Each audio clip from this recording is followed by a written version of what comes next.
कोणार्क, अपना शहर अपनी बात। जिस प्रकार से लगातार शहर में कोरोना संक्रमण के मामले बढ़ते जा रहे हैं तो कहीं ना कहीं प्रशासन के ऊपर सवाल उठ रहे हैं।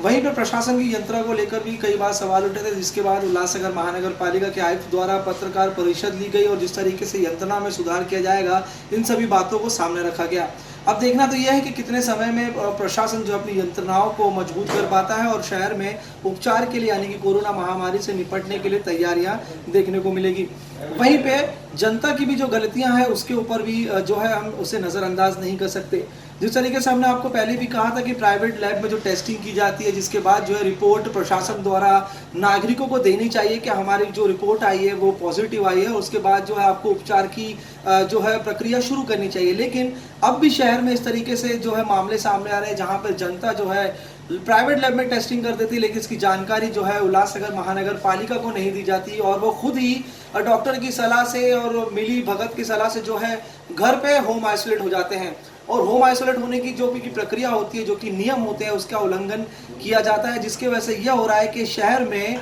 इसकी वजह से लगातार संक्रमण के मामले बढ़ते जा रहे हैं। उदाहरण के तौर पे यदि किसी के घर में किसी को बुखार आता है तो वो प्राइवेट में जाके उसकी टेस्टिंग कराता है और जिस तरीके से जो टेस्टिंग की रिपोर्ट उनके पास आती है तो उसकी सूचना जो है प्रशासन को देनी चाहिए, ना कि डॉक्टर के पास जाकर उसकी दवा लेकर घर पे इसका इलाज करना चाहिए। ऐसे में आप अपने घर के नागरिकों को भी जो है खतरे में डाल रहे हैं, खास करके घर में रहने वाले उन बुजुर्गों को जिनकी उम्र 50 से अधिक है, क्योंकि इनके ऊपर कोरोना का सबसे ज़्यादा असर देखने को मिलता है। ऐसी तस्वीरें, ऐसी शिकायतें, ऐसी बातें लगातार सामने आ रही है जिसमें कई हद तक हम ये भी कह सकते हैं कि जनता भी कसूरवार है कोरोना संक्रमण को बढ़ाने के लिए। और होता यह है कि जब उपचार घर में लिया जाता है, घर में आइसोलेट किया जाता है, तो यहाँ पर सोशल डिस्टेंसिंग की जो है और पूरी तरीके से सावधानी रखनी होती है घर के परिवार वालों को, जो कि नहीं रख पाते हैं, जिसकी वजह से घर के लोग भी संक्रमित हो जाते हैं। और फिर एक दिन ऐसा आता है 6वें 8वें दिन के घर के बुजुर्ग को सांस लेने में दिक्कत हो जाती है और फिर वो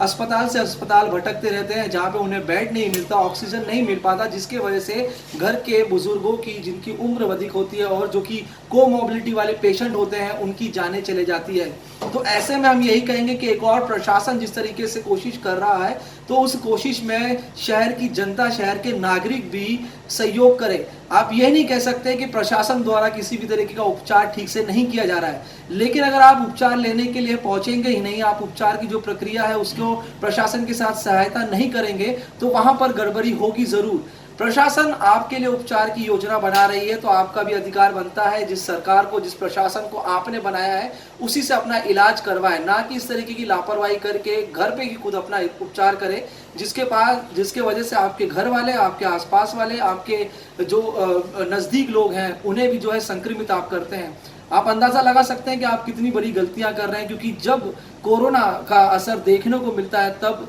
समय जो है निकल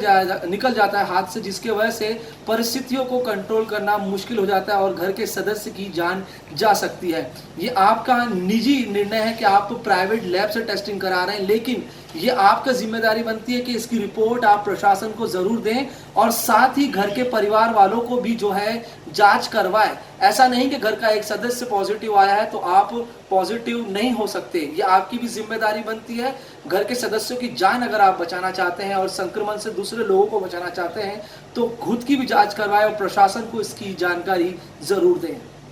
कोणार्क, अपना शहर अपनी बात।